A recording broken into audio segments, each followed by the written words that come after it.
ये दोनों सन की लोग खुले समुद्र में एक मुल्क बनाने की तैयारी कर रहे थे और उनको लग रहा था कि सब कुछ ठीक चल रहा है।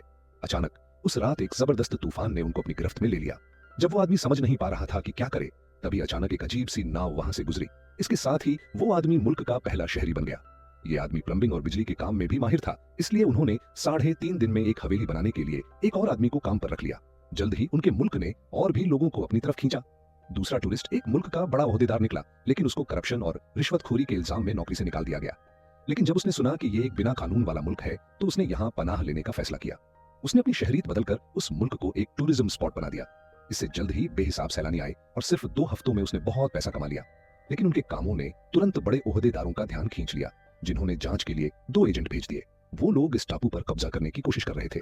लेकिन हैरानी की बात यह हुई कि स्पेशल फोर्स 2 दिन से भी कम वक्त में यहाँ की लग्जरी लाइफ से इतने मुतासिर हो गए कि उन्होंने बिना सोचे समझे इस्तीफा दे दिया और यहीं रिटायरमेंट गुजारने का इरादा बना लिया।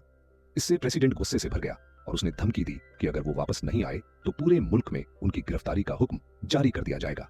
घबराए हुए जोड़े ने फौरन टापू के बादशाह से राब्ता किया और उसको सब कुछ बता दिया, ये दावा करते हुए कि वो इस टापू के बदले 2 बाली टापू दे देगा।